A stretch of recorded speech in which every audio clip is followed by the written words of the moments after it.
Alright everyone, breaking news, but Sony for the first time has officially discussed PlayStation 5 in the form of an expose article posted on Wired.com where they got to talk to PS5 architect Mark Cerny, who was previously architect of PS4 and PlayStation Vita. And in that article he discusses the PS5 specs, what we can expect on the next generation platform, but more importantly what really separates it from the previous generation. Now, I'm not going to waste your time. We're going to go over every single detail that was posted in the article first, and then afterwards you'll get my thoughts and opinions. But basically, here's everything we know about PlayStation 5 so far. It's been in development for as far back as 4 years, which goes to 2015, and much like PlayStation 4, Mark Cerny was approaching developers at that time and asking them what they wanted to see out of a next-generation platform. Now, Mark was also quoted as saying, "The key question is whether the console adds another layer to the sorts of experiences you already have access to, or if it allows for fundamental changes in what a game can be." Now, during the whole article, he refers to it only as the next-gen console, and doesn't specifically call it PlayStation 5. He also mentions that it's not coming in 2019, though that's not surprising. He did say a number of studios have already been working on it, and he also said that Sony recently deployed a lot more development kits so that everybody is ready in time for when the platform launches. Now, the official PlayStation 5 specs. The CPU is a third generation of the Ryzen line, 8 cores of the company's new 7nm Zen 2 microarchitecture. The GPU is a custom variant of Radeon's Navi family and will support ray tracing, which is a very complex technique that models the travel of light, simulating very intensive interactions in 3D environments, and ray tracing really is not to be understated here. This is a big Hollywood visual effect that's now playing a big part in PS5 to truly differentiate itself from last gen. Now, he also said audio will play a big role in PS5. Cerny notes that PS3 to PS4 didn't do much in terms of audio, but the next-gen console will feature 3D audio. You'll feel more immersed from sound coming from above, behind, or from the sides, and this will work with TVs, sound systems, but Mark Cerny does suggest that headsets will still be the golden standard when trying to use this audio. When he was asked about PlayStation VR, he wouldn't go into much details, but he did say that VR is a very important part of the strategy, and that the current PSVR headset will be compatible on the new console. But the true game changer for next-gen will be SSD as a standard for every console shipped. Cerny noted that games today are so large and require so much loading. He uses fast traveling as an example in games. He fast traveled in Spider-Man on PS4 and it took about 15 seconds. He did the same thing on a PS5 dev kit and it took 0.8 seconds. Basically, worlds will be rendered much faster, and this allows developers to do so many different things with this incredible fast load speed. There were no details in terms of the SSD make or if it's utilizing the latest standards, and he definitely didn't discuss price or games, anything like that. He did mention though that the next-gen machine will still accept discs, and PS4 backwards compatibility is confirmed. He was also asked about Death Stranding, but a spokesperson in the room repeatedly said that it was for PS4, but apparently Mark Cerny was smiling whenever that question was asked, so it's almost suggested that it might be a multi-generational release. The system will also apparently support 8K upscaling, but once again didn't really get into many details about that. And in terms of cloud gaming, finally he said that they are pioneers in that space and that their plans for cloud gaming will be more apparent when they get closer to launch. But that's essentially it. That's everything in the article, and wow, big details. It's so informal how Sony announced this, because typically they send out a press release saying, you know, this is the time, this is the date, this is where we'll be, and it's going to be a conference. And surely we'll get something like that. But this was very informal in the fact of like, oh, let's just do an exclusive article with somebody and just divulge our major details about the platform there. And they're also undercutting Microsoft. Now, while Microsoft technically was first in terms of discussing next-gen openly, where they said, yes, we're working on a next-gen machine, and Sony's comment where they said, yes, we're working on a next-gen machine, was a few months after. Microsoft did that last year at E3, and then Sony did it during a somewhat small interview, and I believe it was John Codera that said that. But this is the first actual notion where Sony really talks about specs and, you know, their plan and what's going to differentiate it from the previous generation, confirming PS4 backwards compatibility. It's good that people now know that. We were all really assuming that that was going to be there. We're happy to hear that that's official now. At this point, though, a lot of people are wondering, based on all those patents we've recently been discussing on this channel, will this go further back to, say, PS3, PS2, PS1? That we're not entirely sure, of course. Mark didn't go into many details about this platform, just some of the key points he'd like to point out of what makes it truly next-gen. And I think that was very important for this little article. But if there is, in fact, a further plan for backwards compatibility, and I certainly think there is, I think that takes a lot of time. I think they're still working on it. I think it may be something that's not ready for launch. And so whenever we get an actual formal reveal, where again you're getting that press conference, that discussion on stage, you might see it there, maybe you won't. It might be a situation where, much like Microsoft struggled with Xbox One backwards compatibility, they didn't actually end up announcing that until a few years into that platform's life cycle, because it took a long time. Software emulation is not easy. It's very difficult. And we've done videos on that as well, so Sony might be in a spot where they can't discuss PS3, PS2, and PS1 until much further. Now the specs, very impressive. Another thing that is on a lot of people's minds is price. Now previous rumors, that's the thing, is I've been telling you that for a while now. We will always backtrack to rumors and see what ended up being true. For the most part, everything we've really discussed has been true. And the thing about that is because Sony's approaching developers and just openly asking them, what do you want to see out of our next-gen machine, doesn't really help in terms of keeping rumors and keeping that platform specs and whatnot tight-knit. Everybody was sort of complaining whenever we discussed PS5, going, we don't know anything about it, stop saying it's fact. Well, rumors don't just spur out of nowhere, and it's really interesting to see that a lot of the stuff did end up being true. We knew they were going with AMD, though.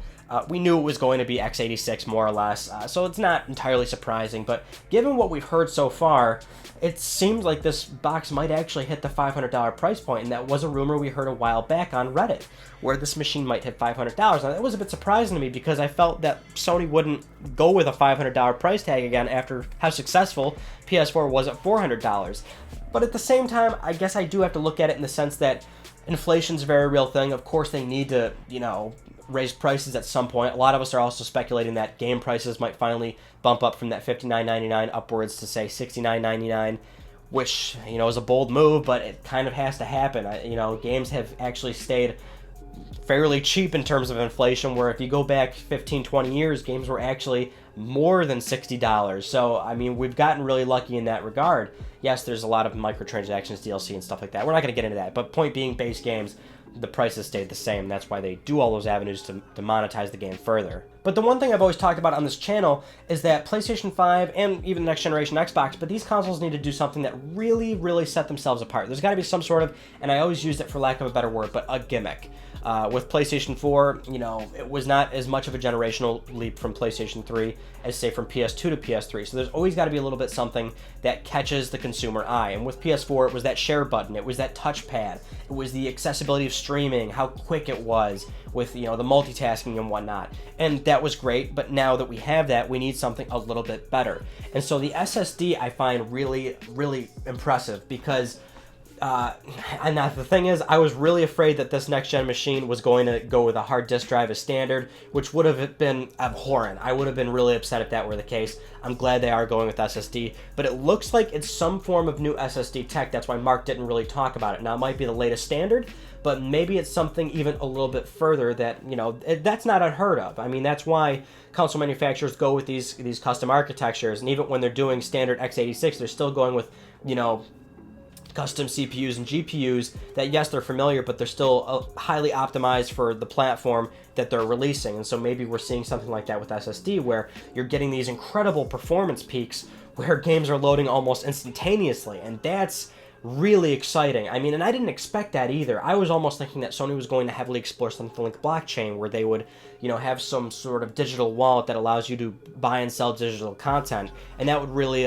disrupt the market a little bit. And I still think something like that's necessary, but certainly this SSD, I think, excites me a lot more than that theorized idea. And that was just my sort of theorized idea. I didn't necessarily guarantee it. There's no rumors regarding that whatsoever. But again, you have to have that shtick. Something has to pull people to say, oh, I need to buy a PlayStation 5 because my PS4 is now all of a sudden slow, and it's not, the games don't look nearly as nice. The 8K upscaling, I also thought, and that was a rumor, again, that we just discussed maybe 2-3 weeks ago, which seems super outlandish because 8K is so far away from adoption. Although it's upscaling, you're not going to get native 8K, obviously. And again, even 4K might be a bit of a stretch depending on the complexity of games, say 4 or 5 years from now. That's just the way it is. Some developers are going to want to push graphical fidelity to the absolute max. Some open worlds, even with that new SSD, the open world might be so complex to the point where they're pushing all those, those limits so far to that glass ceiling where they start bumping down resolution, they start bumping down frame rate. We'll find out all those things whenever we get to it, but those are things that you really have to consider. PlayStation VR. Now, great news that current PlayStation VR headsets are forward compatible. I think that's fantastic news. I think that was necessary news, and it's good that he's kind of nipping that in the bud right now because VR. They've sold 4 million some odd PlayStation VR headsets. It's still a very low volume device. A lot of people are still skeptical about VR. We know that Sony's got a next-gen VR at some point that they're going to demonstrate. And as of right now, it almost sounds like it's maybe further out than we think, so we might not get a true PSVR 2 reveal at the actual base PlayStation 5 reveal. But it's important that current owners are allowed to take that headset further.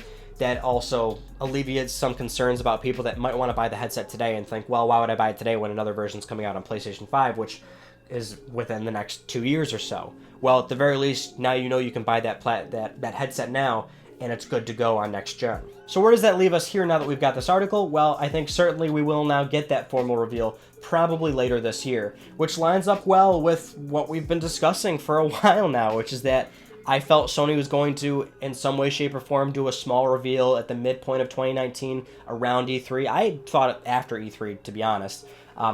It depends on if you want to qualify this article as a small reveal. I still thought it was going to be an actual press event, but I think it seems almost certain now that we'll get some sort of press event later this year, and that might be at PlayStation Experience 2019, which Sony doesn't announce until they're pretty close to it, so we won't get that until near the end of fall, possibly, maybe even a little bit after that. But if they do hold a PlayStation Experience, yeah, you gotta think that they're really gonna discuss PlayStation 5 in a major way, where they actually tell us that it's called PlayStation 5, because I'm calling it PS5, but admittedly Mark Cerny the whole time is calling it the next-gen console. Fine, they're 4 platforms deep, they can't not call this thing PlayStation 5. If they name it anything different, I mean, that's a major shakeup as well, which would certainly be pretty big. But that's pretty much it. So thank you so much for watching. I hope you've enjoyed my thoughts and opinions, and of course the actual real details about PlayStation 5 now. It's good that we really know what the system is, and if we missed any major details, if more details come out throughout the week, of course you know we're going to be there on Friday on Let's Talk PlayStation to cover up anything that we might have missed or new details. Also, you might see the Dreams Early Access Beta is now on my PS4. I mentioned this a while ago, but I'll be streaming today, so follow at twitch.tv/MysticRB. I'll be playing some Dreams on PlayStation 4, messing around with the creator tools a little bit. Come hang out. We'll try and make a little something. Maybe the chat can tell me what to make. I really don't know, but I'll be starting that up soon after I finish uploading this video. So thanks so much for watching, and I will see you all this Friday on Let's Talk PlayStation. You take it easy.